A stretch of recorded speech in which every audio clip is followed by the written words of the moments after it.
예배 오신 여러분들을 주님의 이름으로 환영하고 축복합니다. 여러분의 옆에 있는 분들에게 한번 축복하며 인사하시겠습니다. 예배하는 당신이 축복의 사람입니다. 네. 네. 네, 보니까 오랜만에 우리 보는 친구들도 있고 휴가 나온 다련이도 보이고 또 우리 자부 예배 처음으로 온 우리 신입생들도 보이고 하는데 다들 반갑고요. 여러분에게 오늘 크신 은혜가 있기를 바랍니다. 여러분, 오늘 다니엘의 기도라는 제목으로 지난주에 이어서 똑같은 제목으로 함께 말씀을 나누는데, 저는 이 말씀을 통해서 여러분 모두가 이 세대를 살아가기에 주님 한 분이면 충분하다라는 그런 마음이 오늘 설교를 통하여서 들었으면 좋겠습니다. 우리가 살고 있는 캠퍼스는, 우리가 다니고 있는 직장과 아르바이트 장소는 주님 한 분으로 뭔가 부족하기 때문에 무엇인가 더 부가적인 무엇인가가 요구되는 것처럼 말하고 있는 세대를 살아가지만, 오늘 우리가 함께 살펴볼 다니엘이라는 이 한 인물을 통하여서 주님 한 분이면 충분한 세상임을, 우리가 이 세대를 믿음으로 살아내고 믿음으로 승리하기에 주님 한 분이면 충분하다는 것들을 여러분 모두의 가슴속에 담고 갔으면 좋겠습니다. 여러분, 호세아 선지자가 이런 말을 했습니다. 하나님을 알자, 힘써 하나님을 알자, 여호와를 알자, 힘써 여호와를 알자라고 이야기했는데, 여러분 힘써 여호와를 알고 있습니까? 우리 신입생 여러분 힘써 여호와를 알고 있죠? 네. 오늘 말씀을 통하여서 내가 하나님의 말씀을 좀 힘써 알아야 되겠구나라는 생각을 좀 가졌으면 좋겠고요. 여러분, 다니엘서를 이해하기 위해서는 사실은 창세기부터 하여서 하나님의 말씀을 우리가 이게 꿰뚫는 지혜가 없으면 이 다니엘 말씀을 사실 이해하기 힘듭니다. 물론 우리가 한 부분 우리가 은혜 받기 위한 그 말씀을 알려면 그렇게 할 수도 있겠지만, 다니엘서 전체를 통하여서 정작 하나님께서 말씀을 하시고 하는 것이 무엇인지 알기 위해서는 이 창조의 역사부터 하여서 이 출애굽기의 역사들, 그리고 열왕기의 역사들을 어느 정도 이해하는 것이 굉장히 중요합니다. 그래서 어쩌면 호세아 선지자는 여호와를 알자, 힘써 여호와를 알자라고 했는지도 모르겠습니다. 여러분, 태초에 하나님이 천지를 창조하지 않습니까? 6일 동안 말씀으로 창조하시고 7일 만에 하나님께서 안식을 하십니다. 그리고 하나님은 하나님의 말씀으로 창조한 이 세계가 너무너무 아름다워서 보시기에 심히 좋았더라라고 이야기를 합니다. 그리고 아담과 하와와 함께 동행하면서 동거하면서 같이 대화도 하시면서 하나님께서 그렇게 즐거운 시간을 보내고 있었는데, 어느 순간에 사단이 이 하나님과 아담과 하와 사이에 이간질을 하게 되죠. 거짓말을 하면서 하나님의 말씀을 비틀어서 아담과 하와가 오해하게 하고, 그러면서 범죄하게 하고, 하나님의 그 창조주와 그 피조물간의 그 경계선을 넘어가려 하는 시도를 하게 되죠. 그것이 바로 선악과를 따먹으려 했던 시도였습니다. 그것이 선악과를 따먹으려 했던 시도는 하나님이 말씀하신 많은 것들 중에 한 가지를 범했던 그런 잘못이 아니라 창조주와 피조물을 구별하는 유일한 경계선이었던 그 경계선을 넘어가려 했던 시도였죠. 하나님은 이것을 죄로 규정하시고 아담과 하와를 추방하십니다. 범죄한 인류는 하나님과 결별되게 됩니다. 하나님과 떨어지게 되는 것이죠. 창조주와 떨어져 있는 이 인생 가운데 어떤 소망이 있겠습니까? 그래서 이 아담과 하와의 후손인 가인과 아벨은 이 형제 간에 그 피비린내 나는 싸움이 있게 되고, 결국 형은 동생을 쳐 죽이는 일을 벌이게 되죠. 그리고 그 뒤로 끊임없이 창세기를 보면 이 인류는 하나님을 멀리 떠나게 되고 심히 부패하게 되고 범죄하게 됩니다. 그래서 하나님은, 하나님의 인내는, 하나님의 거룩하신 공의는 그것을 참지 못합니다. 여러분, 죄도 정도껏 지어야지 이 넘치게 지으면 하나님도 참을 수가 없습니다. 혹시 그 경계선에서 왔다 갔다 하시는 분이 있으면 정신 차리고 빨리 돌아오시기를 바랍니다. 최초의 인류가 그랬습니다. 하나님을 떠나고 멀리 떠나서 온 세상이 죄악으로 관영했더라라고 했을 때 하나님은 어떻게 합니까? 홍수로 세상을 심판하기로 결정하지 않습니까? 그래서 하나님은 홍수로 결정하시지만 인류를 모두 다 파멸시킬 수는 없기 때문에 하나님을 경외하였던 한 사람, 하나님과 동행하였던 한 사람 노아를 통하여서, 노아의 가족들을 통하여서 하나님 구원의 방주를 만들고 그들을 통하여서 하나님은 인류를 구원하시기 위한 계획을 다시금 시작하십니다. 그래서 모든 것들이 하나님을 떠나 있는 인생들을 다 멸해버리고 이제 노아의 후손으로 해서 새로운 인류를 창조하시려 했는데 하나님의 계획은 하나님의 뜻대로 그렇게 되지 않았습니다. 노아의 홍수 이후에도 인류는 어땠습니까? 끊임없이 또 하나님을 떠났습니다. 그래서 창세기 11장까지를 보면 11장에서 마지막에 이 인류는 하나님처럼 높아지려 하고 마치 선악과를 따먹으면서 하나님처럼 되려 했던 그 시도와 똑같은 시도들을 하면서 인류는 이 바벨탑을 쌓아 올리면서 창조주의까지 높아지려 하였던 그 악한 시도 끝에 하나님께서는 언어를 혼잡케 하고 모든 인류를 지면에 흩어버리시는 그런 징벌을 내리시죠. 이것이 창세기 11장까지 이야기입니다. 여러분 창세기는 총 50장까지 기록되어 있죠. 그래서 이 창조로부터 바벨탑까지 사건, 이 11장까지 기록은 원역사라고 합니다. 태초의 역사이죠. 태초에 하나님의 천지를 창조하시고 인류가 어떻게 하나님을 떠났는지에 대한 역사가 원역사입니다. 하지만 창세기 12장부터 50장까지, 50장을 해서 끝나는데요. 12장부터는 전혀 새로운 하나님의 역사가 시작됩니다. 그것은 11장까지는 하나님은 모든 인생 가운데 하나님을 순종하는 자들을 통하여서 구원하시기 위한 계획을 세우시지만 창세기 12장부터 하나님의 구원의 계획은 완전히 바뀝니다. 어떻게 바뀌냐면 하나님을 신뢰하고 하나님을 의지하는 한 사람을 통해서 그를 통하여서 인류 가운데 하나님의 생명과 축복을 흘려보내시기로 하나님이 결정하십니다. 그래서 하나님은 12장에서 아브라함을 부르시죠. 아브라함을 부르시면서 축복하십니다. 그리고 너를 통하여서 온 땅이 모든 땅의 모든 끝이 복을 받게 될 것이다라며 하나님은 축복의 그 은혜를 주시지만 동시에 그 축복을 흘려보내라는 의무를 부과하시게 됩니다. 이게 하나님의 계획이었습니다. 제가 지금 말씀드리는 것은 하나님이 태초의 천지를 어떻게 창조하시고 인류를 어떻게 구속해 가시는지 그 과정을 이야기하고 있는 것이죠. 하나님의 구원 계획은 그렇습니다. 이 아브라함을 통하여서 온 땅을 구원하시기 위한 하나님의 계획이었습니다. 하지만 여러분 어땠습니까? 아브라함의 후손, 아브라함과 이삭과 야곱 계속 하나님은 이들의 후손을 통하여서 동일한 말씀을 하시고 동일한 약속을 하시고 너희들을 통해서 너희 민족을 통해서 땅의 모든 끝이 나를 알게 될 것이고 다시 나를 예배하게 될 것이다. 그래서 에덴 동산에서 이 아담과 하와가 하나님과 그 친밀한 동행을 했던 것처럼 그렇게 인류가 다시 회복될 것이다라는 하나님의 꿈을 하나님은 아브라함과 이삭과 야곱의 자손들에게 끊임없이 말했습니다. 하지만 우리가 성경을 통해서 확인하는 바와 같이 이 아브라함의 후손들은 하나님의 그 계획에 동의하지 않았습니다. 하나님을 떠났죠. 끊임없이 하나님을 떠났습니다. 마치 가인의 후손과 같이.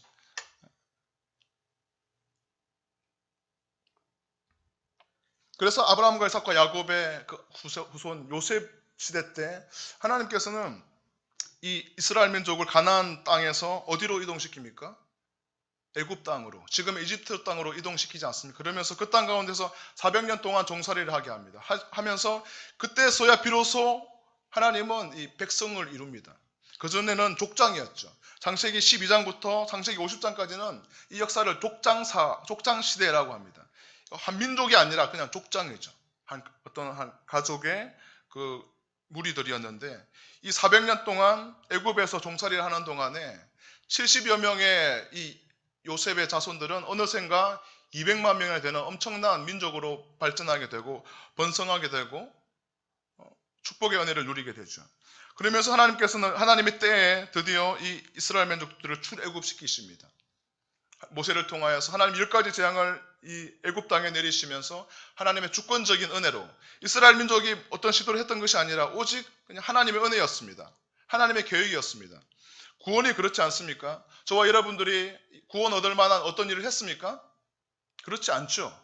하나님의 저항할 수 없는 하나님의 은혜 가운데 저와 여러분들은 하나님의 자녀가 되었고 구원받은 백성이 되었습니다. 그와 마찬가지로 이스라엘 백성들도 애굽에서 그들이 어떤 노력도 수고도 의로운 행동도 하지 않았지만 하나님의 주권적인 은혜 가운데 이스라엘 민족들은 출애굽을 하면서 이제는 한 민족을 이루고 약속의 땅인 가나안 땅으로 행진하게 됩니다. 그러면서 행진하는 과정 가운데 들렸던 것이 시내산이었죠. 그 시내산에서 하나님께서는 그 유명한 시내산 언약을 이스라엘 백성들과 맺으십니다. 그것이 무엇입니까? 세계가 다 내게 속하였나니 너희가 내 말을 잘 듣고 내 언약을 지키며 너희는 400년 동안 포로 생활했던 노예 민족이 아니라 너희는 제사장 나라가 되며 거룩한 백성이 될 것이다 라고 하나님께서는 이 이스라엘 민족의 정체성들을 새롭게 하십니다. 종이었는데요. 불과 한 2달 전까지만 해도 400년 동안 철저하게 뼛속까지 노예 근성으로 가득 찬 노예 민족이었는데 이들에게 하나님은 세계가 다 내게 속하였나니 너희가 내 말을 잘 듣고 내 언약을 지키며 너희는 내게 대하여 제사장 나라가 되고 거룩한 백성이 될 것이다 라고 말합니다. 제사장 나라는 무엇이라고 했습니까? 제사장의 그 라틴어 뜻은 폰티펙스라고 했죠. 여러분 다 기억나시죠? 제사장의 말은 다리를 놓는 사람들이라는 뜻입니다. 제사장이 하나님과 떨어져 있는 죄로 인하여 분리되었던 사람 사이에 다리를 놓는 사람이라면 제사장 나라는 무엇이겠습니까? 이스라엘 민족이 하나님을 알지 못하는 이방 나라들, 하나님을 떠나 있는 죄로 인해 하나님과 멀어져 버렸던 이방 나라들과의 하나님 사이에 다리를 놓는 민족으로 하나님을 세우셨다는 말입니다. 이것이 하나님께서 이스라엘 민족에게 주신 정체성이었습니다. 여러분 같으면 어떻게 하겠습니까? 노예였는데요. 실업자였는데요. 백수였는데, 백조였는데 어느 순간 하나님께서 이게 뭐 엄청난 기업에 높은 고위직의 직책을 주시면서 너희가 내 말을 잘 듣고 내 언약을 지키기만 한다면 너희는 이 자리를 유지할 뿐만 아니라 너를 통해서 많은 이 땅의 실업자들이 너를 통해서 직장을 얻게 될 것이고 형통함을 얻게 될 것이다 라고 말한다면 어쩌면 우리 중 대부분은 이 하나님의 약속의 말씀에 신뢰하면서 그것도 두렵고 떨림으로 하나님의 말씀을 잘 듣고 그 약속을 잘 지켜나가지 않겠습니까? 하지만 이스라엘은 그렇지 않았습니다. 하나님을 떠나버렸습니다. 그 광야를 행진하는 동안에 물이 없으면 원망하고 배가 고프면 차라리 애굽이 더 낫다. 다시 나를 애굽으로 돌려보내달라. 왜 우리를 이 애굽 광야로 인도해서 우리를 죽게 하느냐라고 불평하며 원망했습니다. 그랬기 때문에 이스라엘 민족들은 그 광야에 여러분 지금 세계사 지도를 보면 아시지 않습니까? 이집트에서 예루살렘까지 거리가 얼마나 됩니까? 한 달이면 갈 수 있는 거리 아닙니까? 걸어가더라도. 그런데 그 거리를 빙빙 돌면서 40년 동안이나 광야 생활을 하게 했던 것은 그들의 철저한 불신종 때문이었죠. 그래서 하나님께서는 이 불신앙했던, 불순종했던 하나님과의 그 언약을 깨트려버렸던 이 모든 20세 이상의 어른들은 광야에서 다 죽게 했습니다. 모세조차도.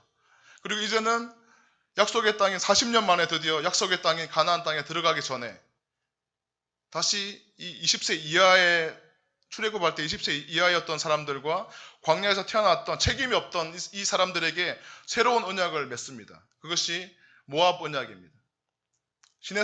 시내산으로 약속의 땅이 가나안 땅으로 들어가기 바로 직전에 하나님께서는 이 새로운 민족과 함께 새로운 언약을 맺습니다. 여러분, 하나님은 언약의 하나님입니다. 우리를 가리켜 성경은 언약 백성이라고 합니다. 하나님과 약속을 했던 백성이라는 말이죠. 어떤 언약을 맺냐면 들으라 이스라엘아, 나는 유일한 여호와이니 너희는 마음을 다하고 목숨을 다하고 힘을 다하여 주 너의 하나님을 사랑하라. 이 하나님은 계명을 맺습니다. 하나님은 많은 신들 중에 한 신이 아니라 유일한 하나님이라는 것이죠. 그래서 오직 하나님만 섬기라는 겁니다. 그리고 마음을 다하고 목숨을 다하고 뜻을 다하여서 주 너의 하나님을 사랑하라. 이 사랑은 무엇입니까? 우리가 지난 시간 계속 말하고 있는 것처럼 아가페 사랑이죠. 희생하고 헌신하며 무조건적으로 상황과 환경과 상관없이 주 하나님을 신뢰하면서 이분이 너의 창조주이고 너의 구원자이고 공급자이심을 신뢰하며 하나님을 순복하라는 것이 하나님의 뜻이었습니다. 이것이 이스라엘 민족에게 요구되었던 유일한 것이었습니다. 하지만 이스라엘은 그들의 조상이 걸어왔던 그 전철 그대로 밟아가게 되죠. 약속의 땅 가나안 땅에서 여러분 이스라엘 민족들은 순종했습니까? 오직 하나님은 유일한 여호와로 인정했습니까? 그리고 하나님을 뜨겁게 사랑했습니까? 아닙니다. 이스라엘 민족들은 그 가나안 땅에서 약속의 땅에서 풍요의 땅에 들어가서 그 땅 가운데 있는 우상들, 바알과 아세라 우상들을 섬기며 성적으로 타락하게 되고 하나님을 떠나게 되었던 끊임없이 배도의 역사가 이스라엘 민족의 역사였습니다. 그때 이 여호수아 사후에 350년간의 사사시대를 거치지 않습니까?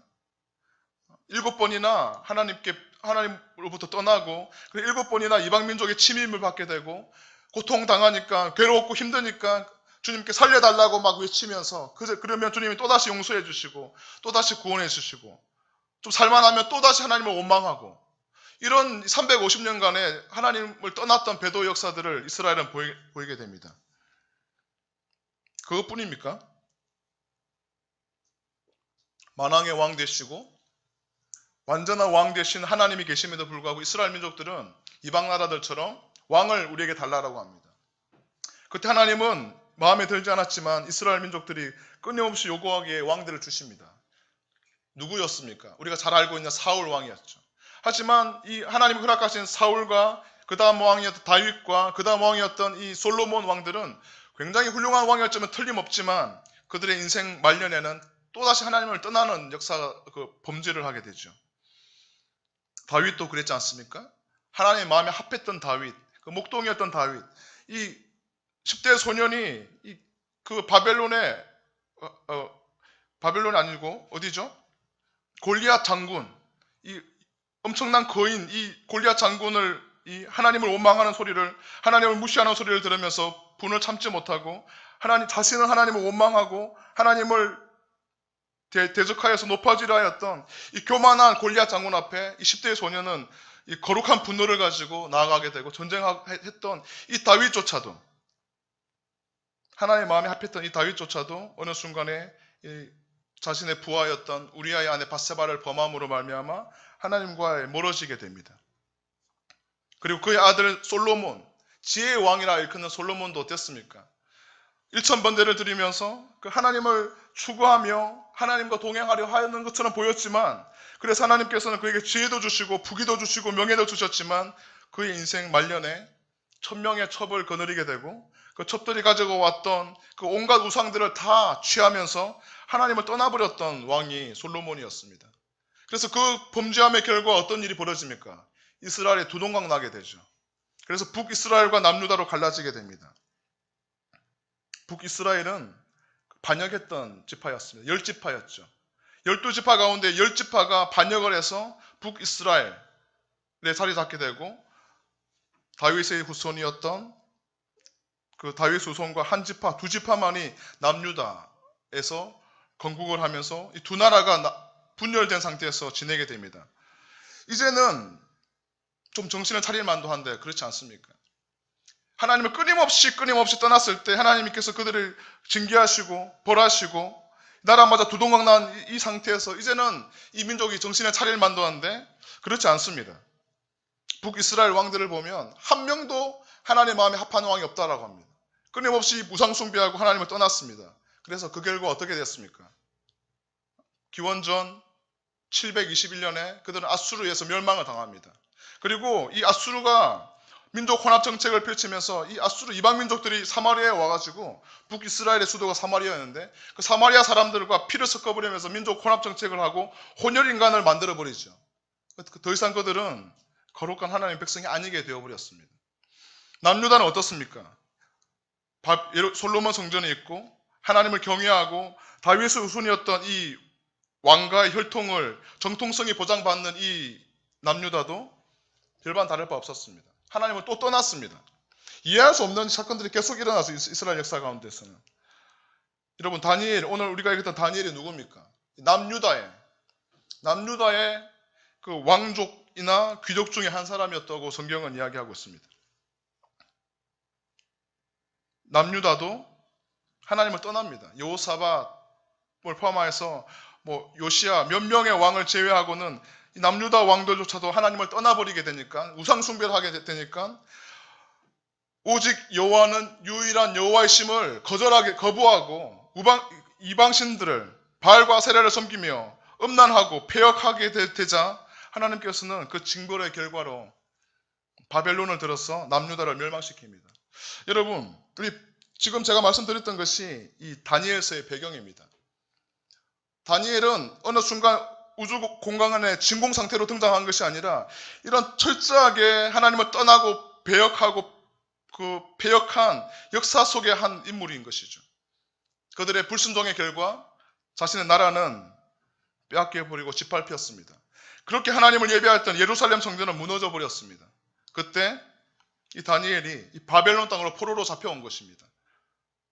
하지만 이 다니엘은 조금 달랐습니다. 그들이 선조들과는 조금 달랐죠. 끊임없이 하나님을 떠나버렸던 사람들과는 사뭇 다른 어떤 모습을 보였습니다.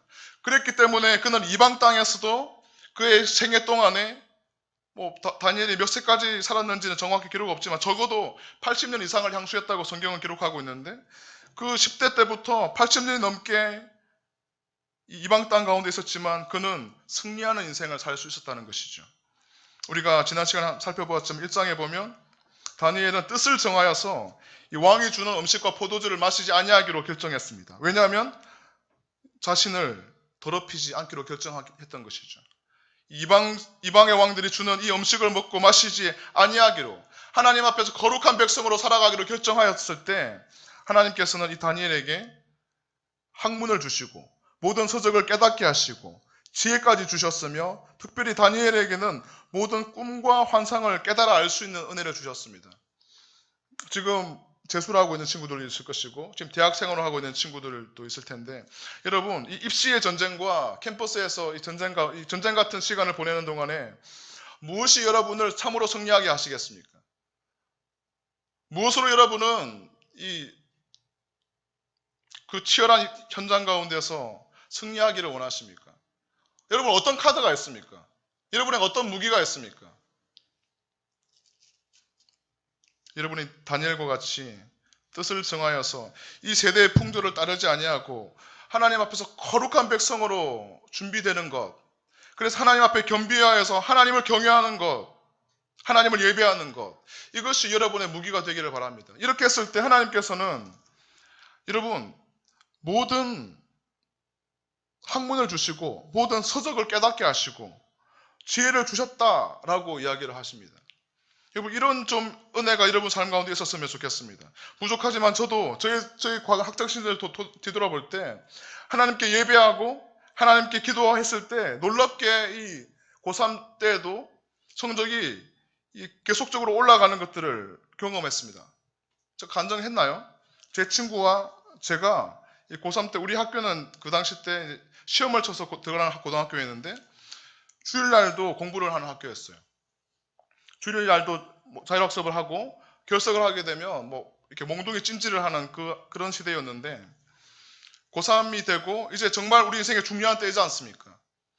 이제 우리 인생의 어떤 방향을 결정할 만한 굉장히 중요한 때라고 생각이 되는데 제 친구와 제가 이런 이야기를 나누었습니다.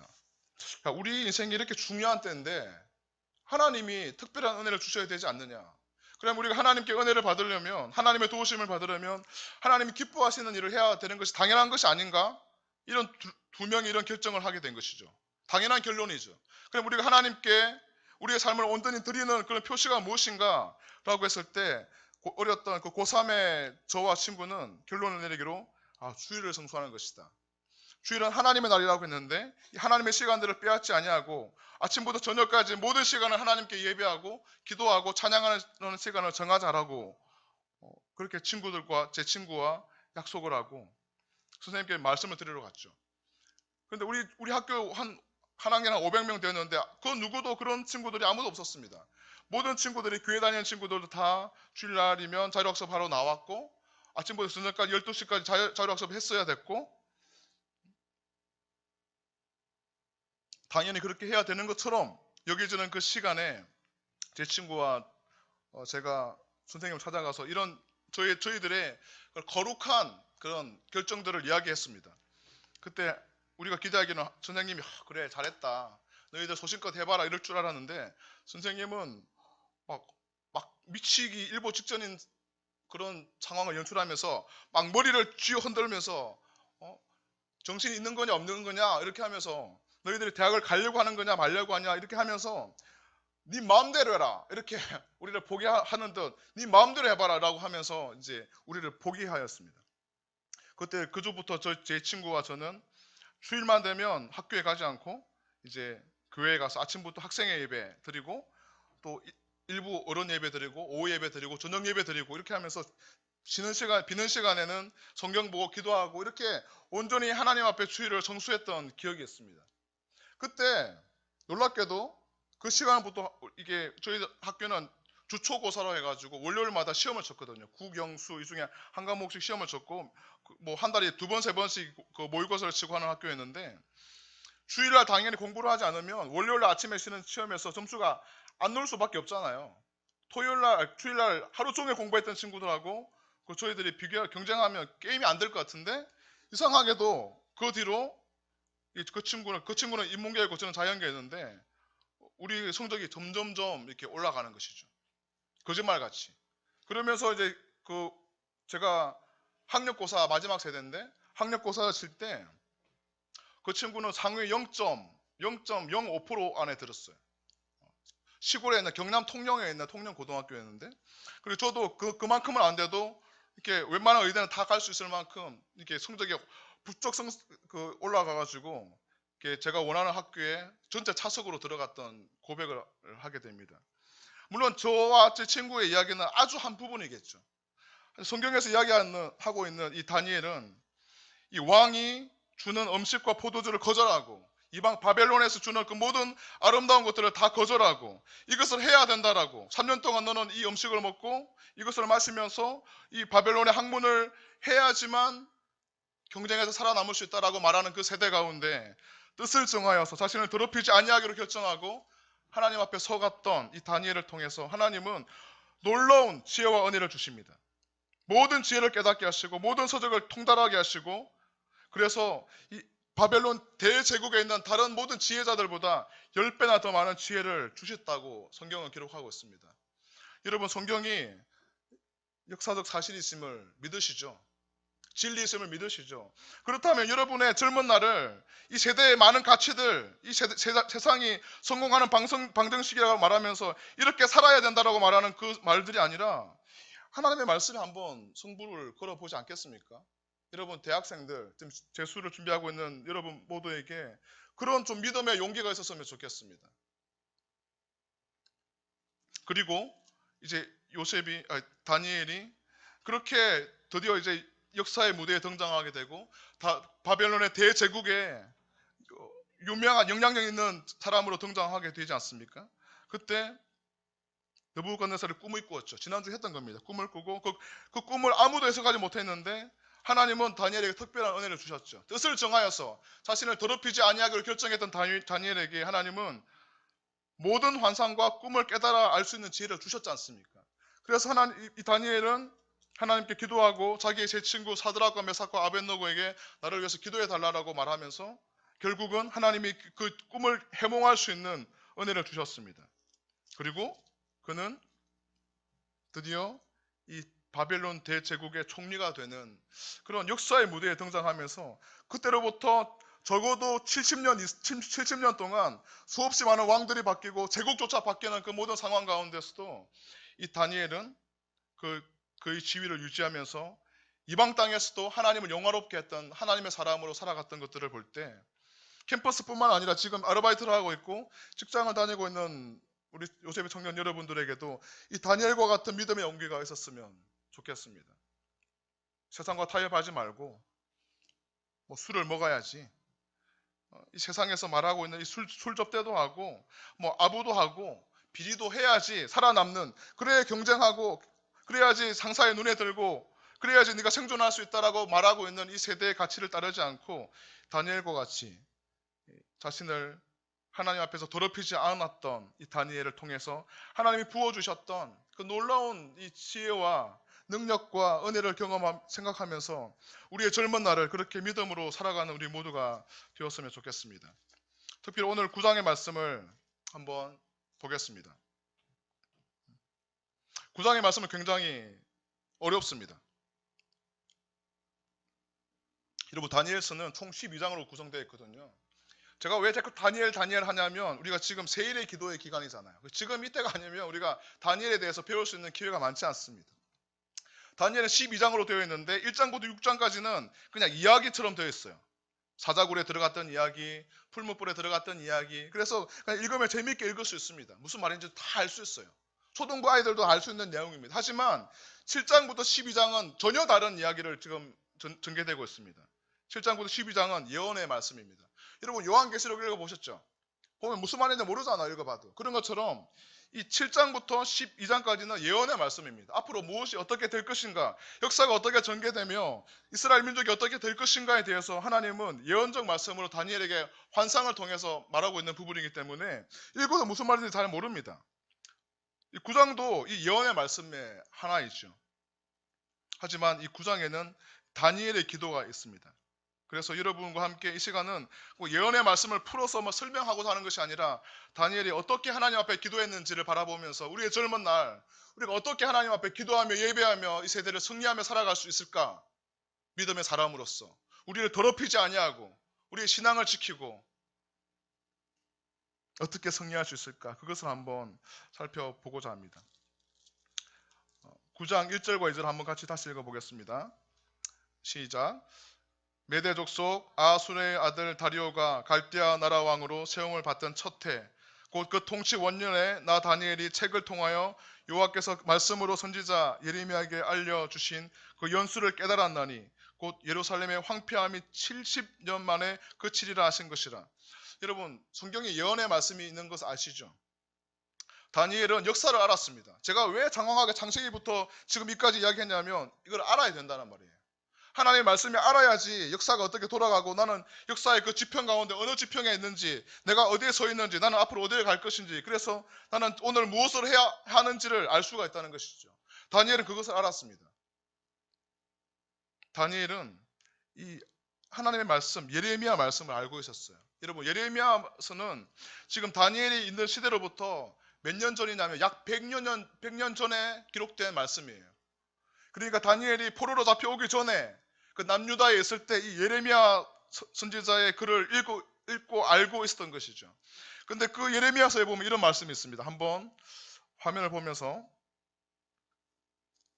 예레미야 선지자가 예언을 했는데요. 하나님의 성령의 감동하심을 받아서 이스라엘이 어떻게 될 것인지를 예언했습니다. 25장 11절부터 13절까지 말씀을 우리가 한번 화면에 있습니다. 놀라운 예언이 있습니다. 한번 읽겠습니다. 시작. 이 모든 땅이 벼가 되어 놀랄 일이 될 것이며 이 민족들은 70년 동안 바벨론의 왕을 섬기리라. 여호와의 말씀이니라. 70년이 끝나면 내가 바벨론의 왕과 그의 나라와 갈대아인의 땅을 그 죄악으로 말미암아 벌하여 영원히 벼가 되게 하되 내가 선언한 바 곧 예레미야가 모든 민족을 향하여 예언하고 이 책에 기록한 나의 모든 말을 그 땅에 임하게 하니라. 지금 100년 뒤에 일어날 일을 지금 예레미야를 통해 말하고 있는 것이죠. 지금 이때는 바벨론은 등장하지도 않았습니다. 바벨론은 있었지만 굉장히 그 힘이 적은 상황이었죠. 바벨론이 제국이 될 것이라는 것들은 그 누구도 예측할 수 없는 상황에서 이 예레미야 선지자가 예언을 한 것입니다. 70년이 이스라엘이 범죄할 것이고 그 범죄함의 결과에 따라서 70년 동안 이 바벨론의 포로로 잡혀갈 것이다 라는 것들을 예언을 했던 것이죠. 그런데 다니엘이 이것을 기억하고 있었어요. 그리고 다니엘의 시대를 분별하다 보니까 다니엘은 바벨론 제국 시대 때 잡혀왔습니다.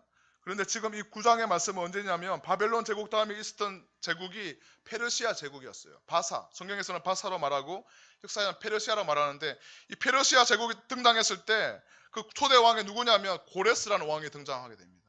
그러니까 이 역사를 알고 성경의 말씀을 알고 있던 다니엘이 깨달아 알게 된 것이죠. 아, 지금이 바로 그때구나. 우리 민족이 70년 동안 이 바벨론에 잡혀 있었는데 이제는 해방의 때가 가까워 왔구나라는 것들을 바벨론이 알게 되었습니다. 다니엘이 알게 되었습니다. 여러분 이사야서 44장 28절 말씀을 한번 보겠습니다. 이사야 선지자는 이 다니엘 시대로부터 약 200년 전에 있었던 선지자입니다. 그때 이 이사야 선지자를 통해서 하나님은 정확하게 예언했던데 한번 같이 읽어보겠습니다. 시작. 고레스에 대하여는 이르기를 내 목자라 그가 나의 모든 기쁨을 성취하리라 하며 예루살렘에 대하여는 이르기를 중건드리라 하며 성전에 대하여는 내 기초가 놓여지리라 하는지라. 여러분 이것이 무슨 말인지 잘 모르겠죠. 고레스는 바사 페르시아의 초대 황제였습니다. 하나님께서는 이방의 황제 고레스를 나의 목자라라고 말합니다. 이 목자를 통해 어떤 일이 일어날 것이냐면 예루살렘이 중건되리라. 다시 예루살렘이 일어날 것이다. 성전에 대해서는 기초가 놓여지리라. 왜냐하면 이미 다 무너져 버렸거든요. 바벨론이 예루살렘 성전을 다 초토화시켜 버렸거든요. 그러니까 이 고레스 왕 때 예루살렘이 다시 중건되고 하나님의 무너졌던 성전이 다시 세워질 것이라는 것을 200년 전에 이사야 선지자가 예언하고 있습니다. 지금 이때는 성전이 그대로 있었습니다. 예루살렘 성전이, 솔로몬 성전이 그대로 있는 상황에서 이것을 예언하고 있었어요. 이것을 누가 알았냐면 다니엘이 알고 있었던 것이죠. 그래서 이 고레스 왕이 등장하자 이 다니엘은 바로 지금 이때가 하나님이 우리를 회복시켜 주실 때임을 직감했습니다. 여러분, 우리 지금 세일의 기도하는 동안에 담임 목사님께서 끊임없이 강단에서 말씀하시는 것이 통찰력입니다. 퍼스펙티브죠. 역사를 보는, 성경을 보는, 나의 인생을 보는 관점을, 안경을 딱 써야 되는데 여러분, 다니엘은 그 안경을 가지고 있었어요. 여러분, 어떤 안경을 가지고 있습니까? 여러분, 성경적인 퍼스펙티브가 있습니까? 역사적인, 문화적인, 전략적인 퍼스펙티브가 여러분에게 있습니까? 여러분, 다니엘과 같은 이런 역사를 통찰할 수 있는 그런 통찰력이 있기를 바랍니다. 그래서 그냥 바람이 부는 대로 이리저리 나부끼는 인상이 되지 아니하고 성경이 말하고 역사가 말하고 이 역사의 주관자 되시는 하나님이 말씀하시는 그 하나님의 때를 붙잡으면서 하나님의 방식대로 살아가고 하나님의 방식대로 살아갈 때 승리하는 그 승리를 경험할 수 있는 여러분 모두가 되시기를 주님의 이름으로 축복합니다. 이제 다니엘을 알게 된 것이죠. 때가 가까웠습니다. 그럼 어떻게 하시겠습니까? 역사의 때가 가까웠고 정말로 중요한 일이 나의 목전에 놓였는데 여러분은 무엇을 하시겠습니까? 여러분, 이 다니엘서가 말하고 있는 것은 다니엘이 주인공이 아닌 거 아시죠? 다니엘은 굉장히 탁월한 뛰어난 사람이었습니다. 하지만 다니엘서가 말하고 있는 것은 다니엘을 부각시키고자 하는 것이 아니라 이 다니엘을 통하여 놀라운 일을 하시고 이 아수르와 바벨론과 페르시아와 그 다음에 헬라와 로마 이 모든 제국과 역사를 주관하시는 하나님, 그분의 전능하신 손에 역사를 주관하고 계심을 우리가 알게 하고, 그렇다면 그 전능하신 하나님의 손이 나의 삶도 충분히 주관할 수 있음을 믿고 그 전능하신 하나님의 손에 우리의 삶을 의탁하라라고 다니엘서는 말하고 있는 것입니다. 여러분, 다니엘은 그것을 알았죠. 그래서 하나님 앞에 금식하며 기도합니다. 우리 3절과 4절 말씀을 한번 읽어봅시다. 시작. 내가 금식하며 베옷을 입고 죄를 덮어 쓰고 주 하나님께 기도하며 간구하기를 결심하고 네 하나님 여호와께서 기도하여 자복하여 이르기를 크시고 두려워할 주 하나님, 주를 사랑하시고 주의 계명을 지키는 자를 위하여 언약을 지키시고 그에게 인자를 베푸시는 이시여 라고 기도를 시작합니다. 여러분, 기도를 그냥 우리가 할 수 있을까요? 여러분은 거룩하시고 하나님의 은혜를 구원받은 그리스도인이니까 그냥 가만히 있어도 기도가 술술술 나오죠. 시간이 많을 때 하나님을 막 예배하고 싶고 막 기도하고 싶고 금식 기도하고 싶고 그렇죠. 그렇지 않습니다. 우리의 인생은 이 아담의 우선은 범죄한 타락한 본성이 있기 때문에 거룩을 추구하지 않습니다. 여러분 자신을 잘 알지 않습니까? 우리가 그럴싸하게 포장하고 있지만 저도 저만 보더라도 뭐 앞에서 전도사라는 이름으로 여러분에게 설교하고 있지만 제 안에 얼마나 부패한 본성들이 이게 이글거리고 있는지 참 창피하여서 말하기도 부끄러울 지경입니다. 여러분도 정직하게 그렇지 않습니까? 우리가 거룩을 추구하지 않습니다. 가만히 있으면. 뜻을 정하지 않으면, 결심하지 않고 결단하지 않으면 우리가 하나님 앞에 그 거룩하신 그분 앞에 나아갈 수 없는 것이 성경이 이야기하고 있는 것이고 역사가 이야기하고 있는 것입니다. 다니엘은 여러분 중요한 시간에 역사의 그때가 가까이 옴을 보면서 기도하며 간구하기를 결심했습니다. 여러분 10장에서는 우리가 지금 하고 있는 세일의 기도회가 나오는데요. 이때도 다니엘은 결심했습니다. 그리고 다니엘이 바벨론에 처음 잡혀갔을 그때에도 다니엘은 자신을 더럽히지 아니하기로 결심을 했습니다. 여러분 좀 거룩한 결심을 하지 않겠습니까?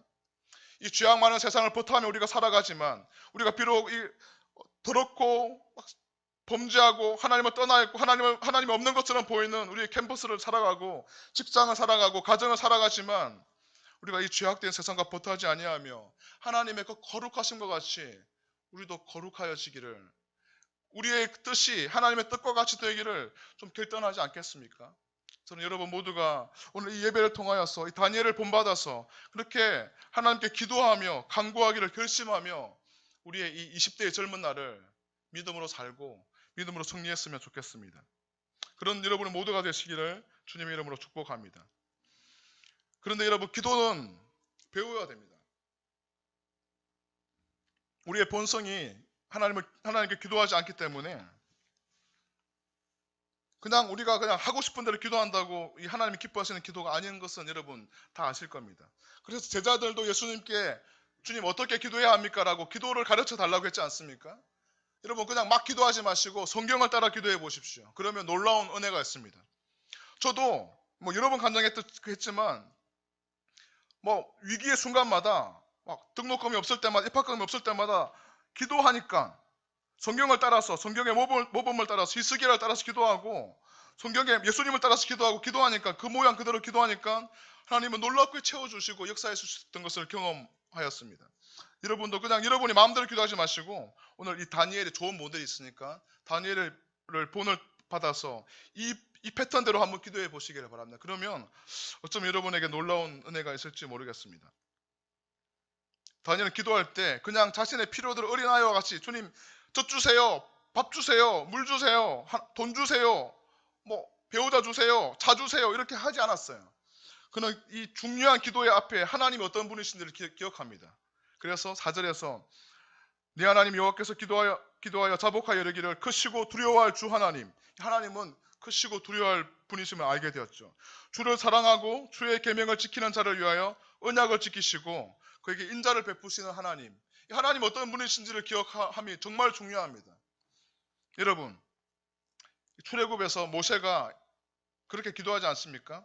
이스라엘 백성들이 모세가 시내산 위에서 하나님과 만나고 십계명을 받을 때 이스라엘 민족은 어땠습니까? 뭐 하고 있었습니까?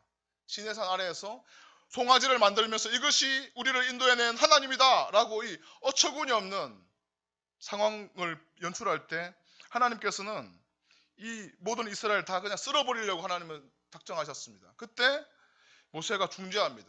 하나님 그렇게 하지 마십시오 하면서 모세가 기도했던 것이 주의 종 아브라함과 이삭과 이스라엘을 기억하소서.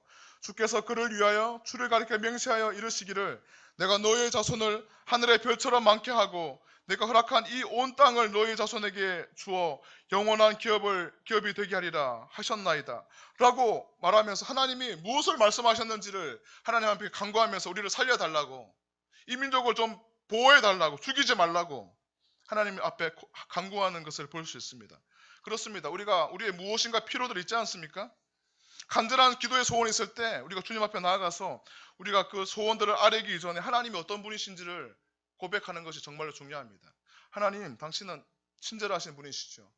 은혜롭고 노하기를 더디하시고 자비로운 하나님이시죠. 하나님은 우리에게 이런 약속을 하셨죠. 하나님은 나의 완전한 공급자가 되신다고 약속하셨죠. 하나님, 당신은 나의 완벽한 치료자가 되시겠다고 약속하셨죠. 하나님의 약속하신 것 같이 나를 치료해 주십시오. 이렇게 기도하는 건 참으로 지혜로운 것이죠. 지금 다니엘은 그렇게 기도하고 있습니다. 그리고 그는 5절과 6절과 7절과 계속 반복되는 이 성경의 말씀을 통하여서 그가 하고 있는 것은 14절까지 말하고 있는 것은 하나님, 내가 죄인입니다. 우리 민족이 죄인입니다. 우리 민족이 하나님의 언약을 떠났습니다. 우리를 불쌍히 여겨 주십시오. 내가 죄인입니다. 하나님. 이 죄악을 고백하고 있는 것이죠. 사실이거든요. 이스라엘 민족들은 제가 창세기부터 말씀드린 바와 같이 끊임없이 하나님을 떠났던 민족이거든요. 그래서 그 하나님을 떠났던 죄악의 결과에 따라서 그들은 포로로 잡혀가 있는 상황은 정확한 사실이거든요. 그러니까 이 다니엘이 그거 정직하게 고백합니다. 여러분, 기도할 때 아마도 참으로 깊이 있게 기도해 보신 분들은 제가 말하지 않더라도 이 말을 이해할 것입니다. 하나님 앞에 서게 되면 여러분, 우리가 왜 너무너무 잘생긴 사람 옆에 딱 서 보십시오. 그러면 내가 이게 좀 아름답지 않구나라는 것을 알지 않습니까? 제 아내가 얼굴이 좀 하얗죠. 저는 좀 까무잡잡하지 않습니까? 저는 평상시에는 제가 까만 줄 잘 모르는데 제 아내랑 같이 사진을 찍는다든지 거울을 보면 내가 너무 까만 사람이구나 라는 것을 알게 되죠. 그와 같이 하나님의 그 거룩하심 앞에, 하나님의 완전하심 앞에 우리가 딱 설 때 우리가 얼마나 범죄한 인생인지, 내가 얼마나 거룩하지 않은지를 알게 되지 않습니까? 그때 우리가 해야 될 것은 무엇이냐면 우리의 죄악을 고백하는 것입니다. 여러분, 요한일서 1장 9절의 말씀을 화면을 통해서 한번 보면서 같이 한번 읽어보겠습니다. 요한일서 1장 9절 시작. 만일 우리가 우리 죄를 자백하면 그는 미쁘시고 의로우사 우리 죄를 사하시며 우리를 모든 불의에서 깨끗하게 하실 것이요. 네, 우리 죄를 자백하면 그는 미쁘시고 의로우사 우리 죄를 사하시며 우리의 모든 불의를 깨끗하게 하실 것이다. 약속하신 하나님의 말씀을 신뢰하면서 여러분의 죄악들을 하나님 앞에 낱낱이 토설하십시오. 하나님은 거룩하신 분이지 않아요. 그런데 거룩하지 않는 우리가 어찌 하나님의 그 거룩하심 앞에 나아갈 수 있겠습니까? 그래서 기도의 시작은 항상 이 회개의 기도로 하나님 앞에 나아가야 합니다. 그때 하나님은 주의 보혈로 우리의 모든 죄악과 우리의 모든 불신종과 모든 불신앙을 다 씻어주시고 정결한 그리스도 예수의 신부의 모습으로 우리를 회복시키시며 그 하나님과 동행할 수 있는, 하나님과 대화할 수 있는 그런 자격을 주시는 것입니다. 그리고 우리의 모든 기도를 응답하시는 것이죠. 다니엘은 이렇게 기도합니다. 자기의 죄악을 토설하고 자기의 민족의 죄악을 토설하고 중보 기도를 한 뒤에 주여 구하옵나니 주는 주의 공의를 따라 주의 분노를 주의 성 예루살렘 주의 거룩한 산에서 떠나게 하옵소서. 16절 말씀입니다. 이는 우리의 죄와 우리 조상들의 죄악으로 말미암아 예루살렘과 주의 백성이 사면에 있는 자들에게 수치를 당하게 되었습니다. 그러한즉 우리 하나님이여 지금 주의 종의 기도와 간구를 들으시고 주를 위하여 주의 얼굴빛을 주의 황폐한 성소를 향해 비추어 주십시오. 나의 하나님이여 귀를 기울여 들으시며 눈을 떠서 우리의 황폐한 상황과 주의 이름으로 일컫는 이 성을 보옵소서. 우리가 주 앞에 간구하옵는 것은 우리의 공의를 의지하여 하는 것이 아니요 주의 큰 긍휼을 의지하여 함이니이다. 주여 들으소서. 주여 용서하소서. 주여 귀를 기울이시고 동행하소서. 행하소서. 지체하지 마옵소서. 나의 하나님이여 주 자신을 위하여 하옵소서.